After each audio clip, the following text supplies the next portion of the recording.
I like it when Sunil Gavaskar, Sunny G as he's fondly called by fellow broadcasters now, people part of the crew, the once angry young man who famously stormed off a cricket field, bat in hand, and the opposition Australia stared back in shock, is now the angry, not-so-young broadcaster who lays it on like he sees it. No holds barred, no overthinking or second-guessing. No beating around the bush for Sunil Gavaskar. The fiery commentator has once again fired around.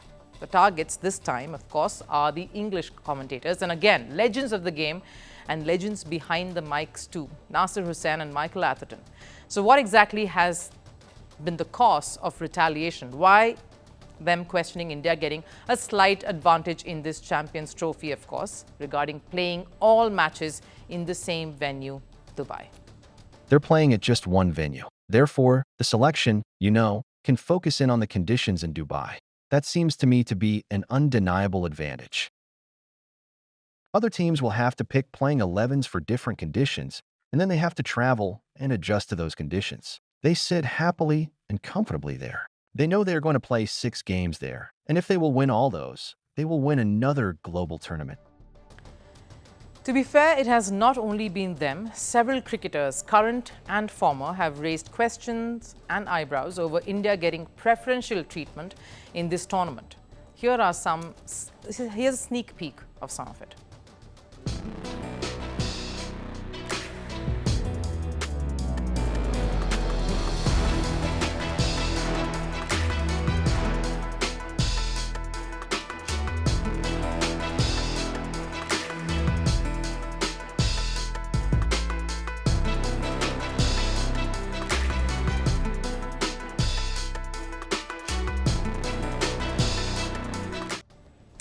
Now, we won't get into the why of this, we already have, but we will show you what Indian skipper Rohit Sharma's response was when asked about the unfair advantage that his team has.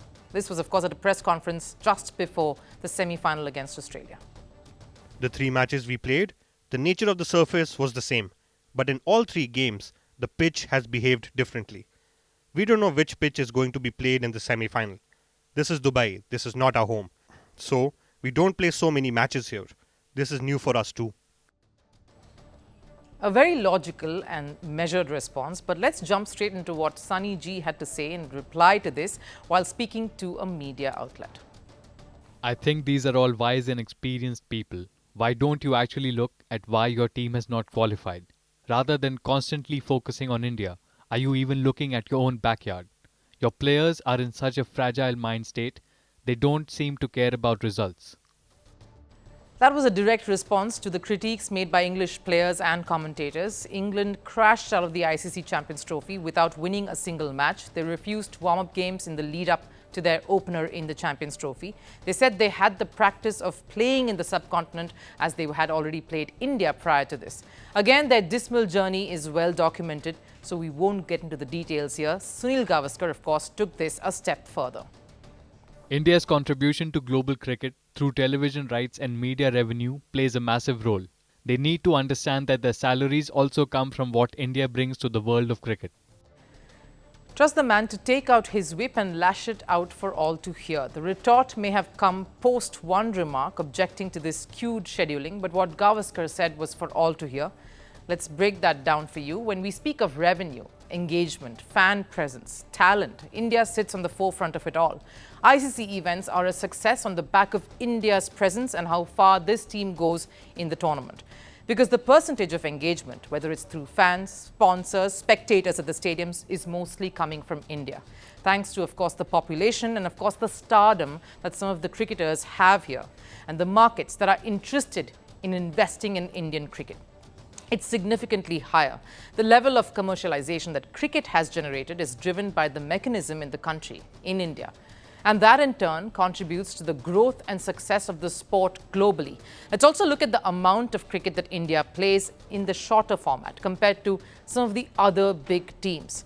Of course, top teams who've played most of the cricket since 2023. Australia sits at the bottom of the top 6 here. Then comes South Africa, of course, with around 70 matches played. England coming in with slightly a couple of games more. Pakistan rounds off the top 3 there with a little more than England. New Zealand slipping in there very quickly as number 2 and of course top of the table there as most games played. Close to 100 is India, 54 T20 internationals and 44. That's the number of matches that India plays here. Plays more white ball cricket than their competitors. They travel more, and that means more commentators being engaged for the bilaterals that involve India. Let's look at the IPL, the Indian Premier League.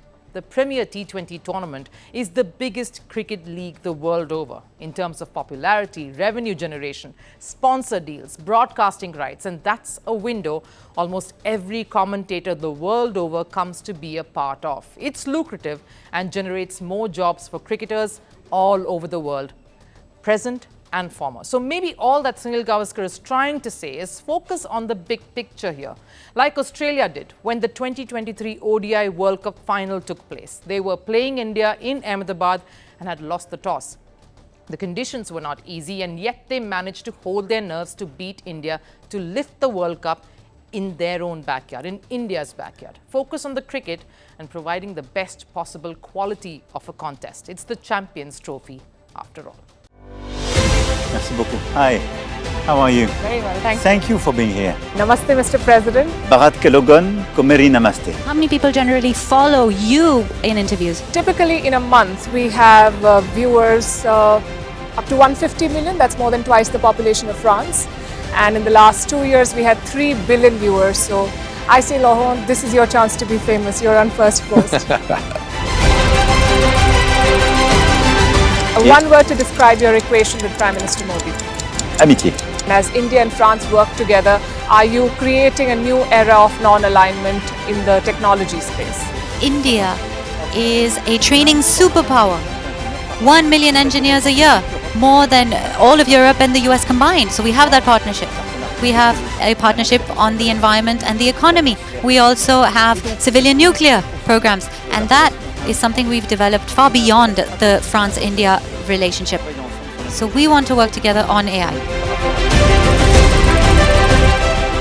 And then comes China with its DeepSeek, creating models at a fraction of the cost. Did that innovation take you by surprise? Did that breakthrough make you sit up and think, what did the Chinese do and how?